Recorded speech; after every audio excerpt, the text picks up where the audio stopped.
Ayon sa tradisyon ng mga Fujishima, isang panauhin ng iimbitahan para ilagay ang panghuling bulaklak. Sa gabing ito, ang maglalagay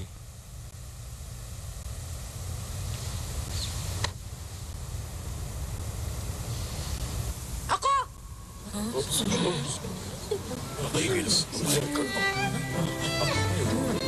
Bakit? Ako na!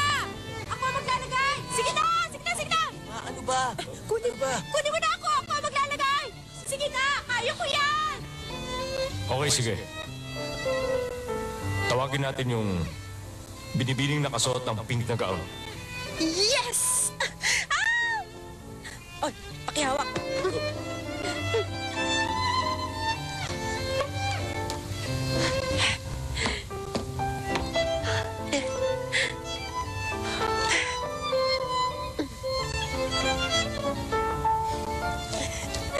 Bakit?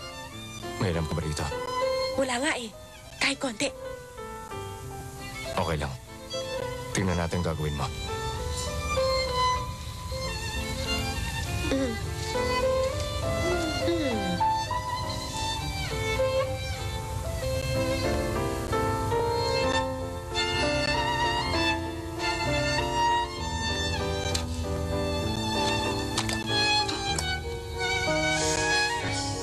Ayan.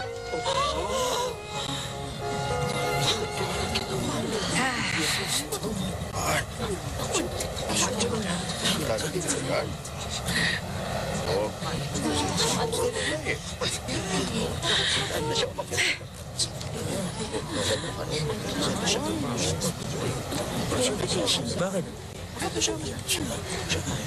Hindi maganda ang pagkakagawa niya. Ha? Tignan mo, nakaharap sa atin yung bulaklak na para bang nakaturo sa atin to. Ang totoo kasi niyan, hindi yan pwede sa flower arrangement. Conservative ang angka namin, kinamumuhi ng ganyang estilo. Maraming salamat. Bakit? May nagawa ba ako masama?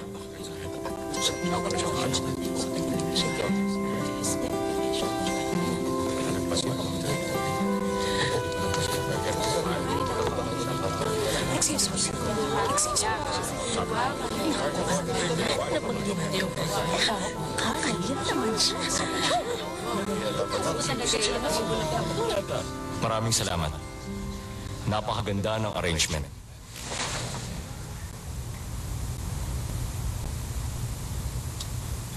Ang floral arrangement, nag-uumpisa sa pagtapos sa buhay ng bulaklak.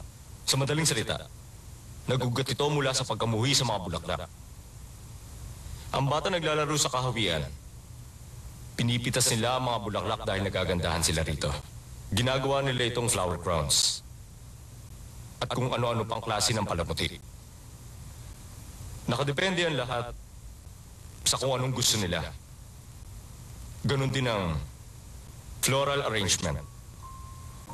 Maaari mong gamitin ang imahinasyon mo nang hindi napipigilan ang teknik at ang tradisyon.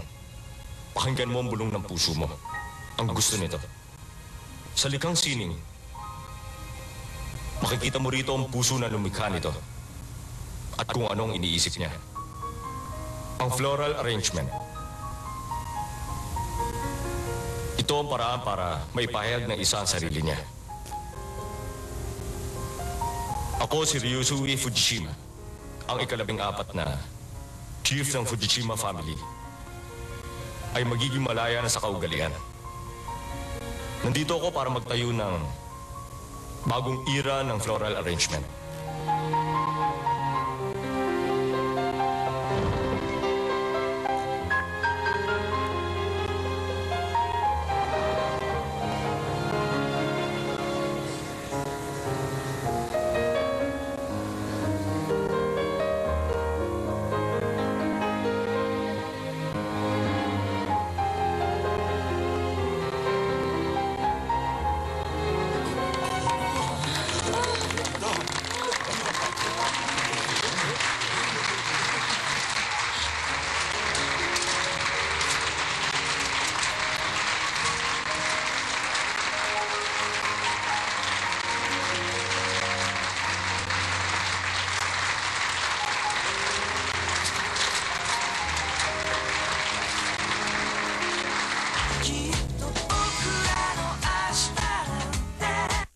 gusto kong mangyari.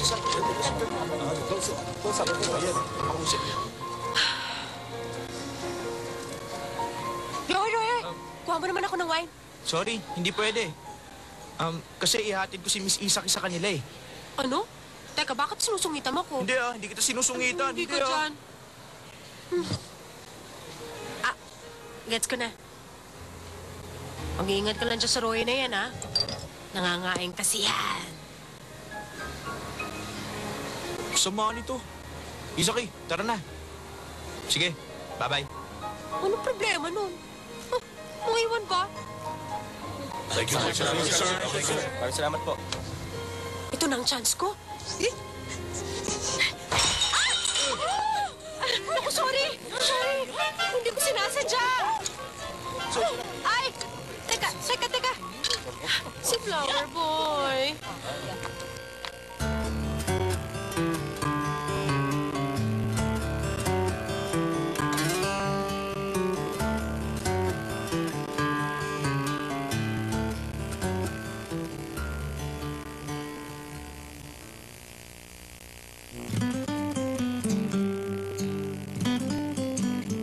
Ihatid na kita.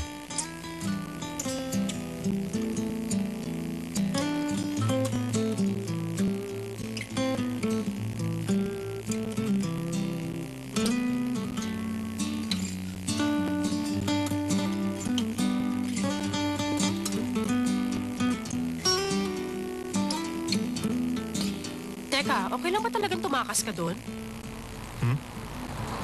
Kung hindi ako aalis, mabuburo na ako ron. Mas mabuti na ang ganito. Kesa naman kausapin ko lahat ng mga tao ron. Parang si Godzilla? Hmm?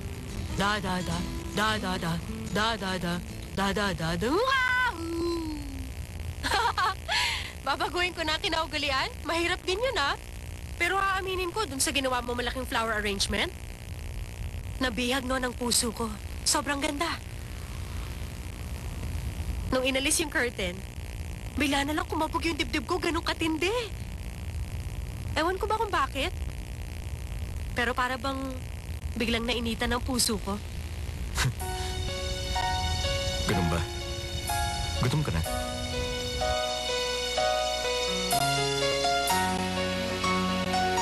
Oh, Teka, wala na ako oras para kumain eh. Kaya kumupit na lang ako sa kusina. Masarap yan. Half-boiled lang.